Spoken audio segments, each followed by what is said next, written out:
North Korea के तानाशाह Kim Jong Un और सुर्खियों का पुराना रिश्ता है। कभी अपने सीक्रेट लाइफ के लिए तो कभी परमाणु हथियारों के चक्कर में। खबरों में किम का आना जाना लगा ही रहता है। वैसे नॉर्थ कोरिया के शासक किम जोंग उन के बारे में तो पूरी दुनिया जानती है, लेकिन उसके बहुत से सीक्रेट हैं जो खुफिया एजेंसियों के जरिए ही पता चल पाए हैं। उनमें से एक है नॉर्थ कोरिया का प्लेजर स्क्वाड, जो तानाशाह की अय्याशियों का सबसे बड़ा अड्डा है।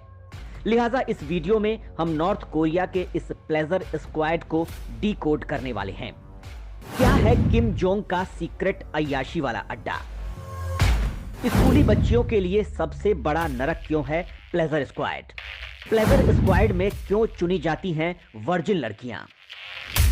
अपने भारत के मुगल काल में हरम का नाम तो आपने सुना होगा, जिसमें क्रूर मुगल शासक देश की खूबसूरत महिलाओं को उठवाकर उसे अपनी विलासिता का शिकार बनाते थे। खुफिया एजेंसियों का दावा है कि नॉर्थ कोरिया के तानाशाह किम जोंग उन के पास भी एक सीक्रेट हरम है, जहां खूबसूरत स्कूली वर्जिन लड़कियां उनका मन बहलाती हैं। 2000 से ज्यादा लड़कियों से बने इस हरम का नाम है किपुमजो, यानी प्लेजर स्क्वाड। माना जाता है कि किम के हरम में वो लड़कियां रखी जाती हैं जिनकी वर्जिनिटी भंग न हुई हो। कैसे होता है प्लेजर स्क्वाड के लिए सिलेक्शन? साल 2011 में किम के सत्ता में आने के बाद दुनिया ने माना कि विदेश में पढ़े किम का आना उत्तर कोरिया से रहस्यों का पर्दा हटाएगा, देश से गलत प्रथाएं खत्म होंगी।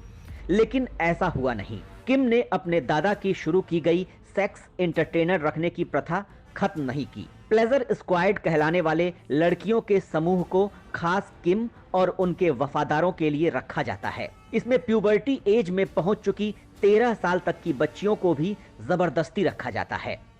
इसके लिए किम के लोग लड़कियों के स्कूलों पर नजर रखते हैं। अगर कोई लड़की उन्हें स्क्वाड में शामिल करने लायक लगे तो उसे पकड़ा जाता है। ले जाने से पहले सैनिक सवाल करते हैं कि क्या वो वर्जिन है। इसके बाद जबरदस्ती उठाई गई लड़की का मेडिकल परीक्षण होता है, ताकि ये पक्का हो सके कि उसका कोई संबंध नहीं रहा है। सुनिश्चित हो जाने पर लड़की प्लेजर स्क्वाड में शामिल होने के लायक मान ली जाती है, चाहे उसकी मर्जी हो या ना हो।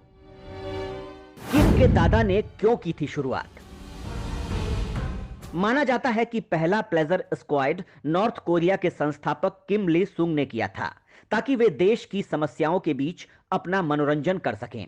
एजेंसियों के अनुसार साल 1970 में इसकी शुरुआत हुई थी। किम द्वितीय अपने सैनिकों को देश की सबसे खूबसूरत और वर्जिन लड़कियों की तलाश में भेजा करता था। चुनाव के बाद उन्हें राजसी लोगों से मिलने के तौर तरीके सिखाए जाते, साथ ही नृत्य और गाने की भी ट्रेनिंग मिलती। इनमें से कई लड़कियों ने बाद में हरम के भीतर ही घरेलू नौकरानी की तरह काम शुरू कर दिया। वहीं कुछ बेहद खूबसूरत लड़कियों को किम के वफादारों को कंफर्ट विमेन की तरह इनाम में दे दिया जाता था। माना जाता है कि किम के दादा को यकीन था कि वर्जिन लड़कियों के साथ रहने और उनसे संबंध बनाने पर उनकी जीवनी शक्ति पुरुषों के भीतर आ जाती है, जिससे वे और ताकतवर हो जाते हैं। जबरदस्ती उठाकर मनोरंजन के लिए रखी जाने वाली इन लड़कियों के पेरेंट्स से कहा जाता था कि उनकी बेटियां जरूरी मिशन पर हैं, और डरे हुए पेरेंट्स जानने के बाद भी इसका विरोध नहीं कर पाते थे। कैसे होता है प्लेजर स्क्वाड से रिटायरमेंट?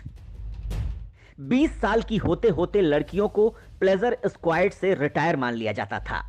इसके बाद उनकी दूसरी ड्यूटी शुरू होती थी। या तो वो घरेलू नौकरानी बन जाती, या फिर सुंदर होने पर किम के सैनिक या दूसरे वफादार उन्हें अपने साथ ले जाते। प्लेजर स्क्वाड में लड़कियों की अलग अलग श्रेणियां भी हैं।